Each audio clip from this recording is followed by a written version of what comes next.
Welcome to எங்கள் வீட்டு kitchen. இது வரைக்கும் எங்கள் வீட்டு கிச்சன் சேனலை சப்ஸ்கிரைப் பண்ணாத நண்பர்கள், தோழிகள், சகோதரிகள் சப்ஸ்கிரைப் பண்ணிக்கோங்க.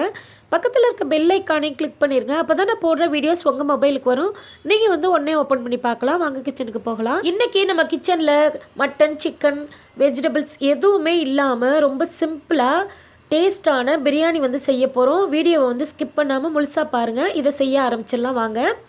அதுக்கு ஃபஸ்ட்டு இதே மாதிரி நம்ம வந்து இஞ்சி, பூண்டு, வெங்காயம், தக்காளி, பச்சை மிளகாய், மல்லித்தலை, புதினா இதெல்லாம் ஃபஸ்ட்டு நம்ம வந்து பிரியாணி செய்ய போகிறோன்னா ஃபஸ்ட்டு ரெடி பண்ணி எடுத்து வச்சுக்கணுங்க. இப்போது நம்ம வந்து மிக்ஸி ஜாரை எடுத்து அதில் வந்து 1 இன்ச் அளவுக்கு பட்டையும் 4 ஏலக்காய் சேர்த்துட்டேன்.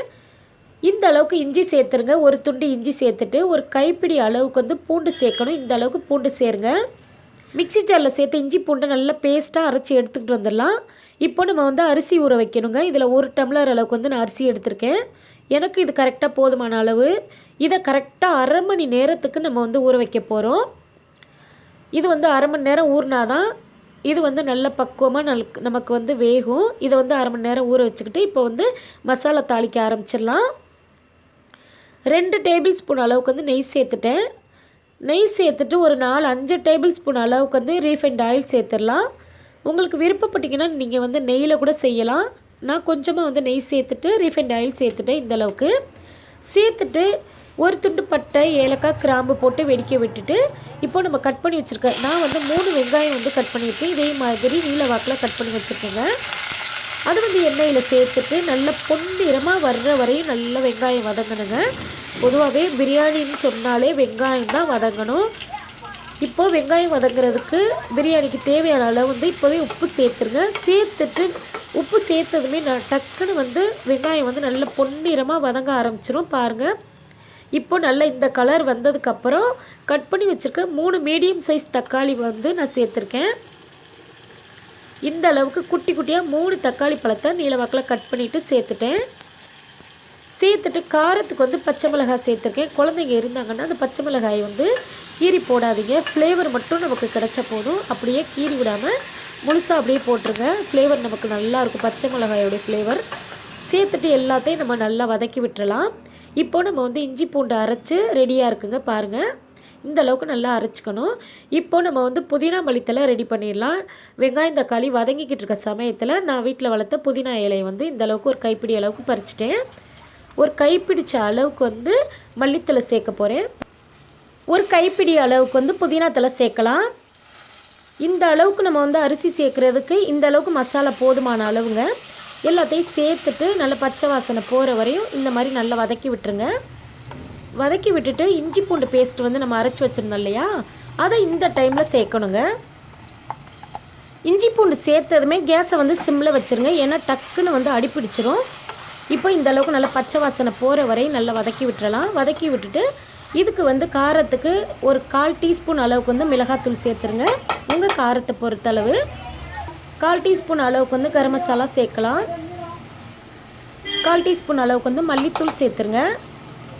மல்லித்தூள் சேர்த்துட்டு இதை மறுபடியும் நல்லா வதக்கி விட்டுறலாம். இந்த அளவுக்கு நல்லா பேஸ்ட்டாக வதங்கணும். பச்சை வாசனை எல்லாம் போய் நல்லா இந்த அளவுக்கு பாருங்கள் நல்லா கிரேவியாக வந்துருச்சு. இப்போது இந்த டைமில் வந்து நம்ம தயிர் சேர்க்கணுங்க. நல்லா ஒரு 3-4 டேபிள் ஸ்பூன் அளவுக்கு வந்து தயிர் சேர்த்துருங்க. தயிர் சேர்த்துட்டு மறுபடியும் எல்லாத்தையும் நல்லா ஒன்றா கலந்து விடலாம்.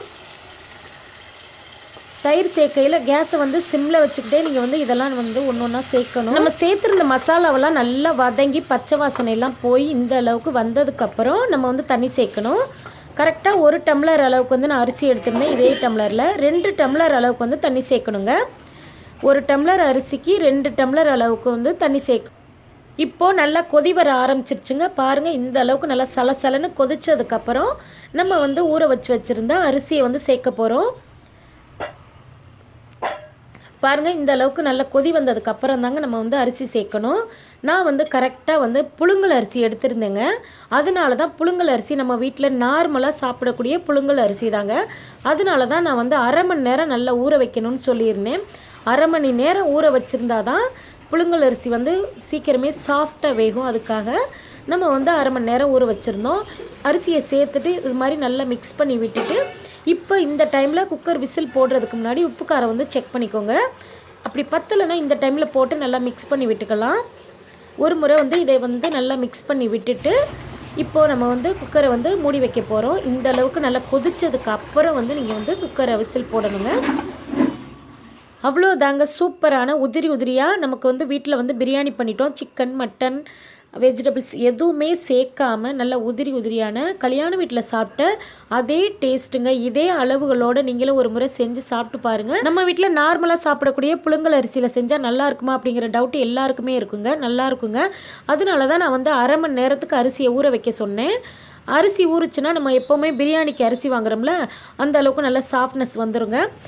அதனால தான் 1 டம்ளர் அளவுக்கு 2 டம்ளர் அளவுக்கு தண்ணி சேர்த்தோம்னா நமக்கு வந்து பஞ்சு பஞ்சாக சூப்பராக நமக்கு வந்து பிரியாணி ரெடி ஆயிடும். அவ்வளோதான், ஈஸியான நம்ம வீட்டில் புழுங்கல் அரிசி பிரியாணி வந்து ரெடி பண்ணிட்டோம். இதை வந்து ஒரு பிளேட்டுக்கு மாற்றிட்டோம். இதை வந்து நல்லா சுட சுட சாப்பிட்டு பாருங்கள். ரொம்ப ரொம்ப சூப்பராக இருக்குங்க. தேங்க்யூ.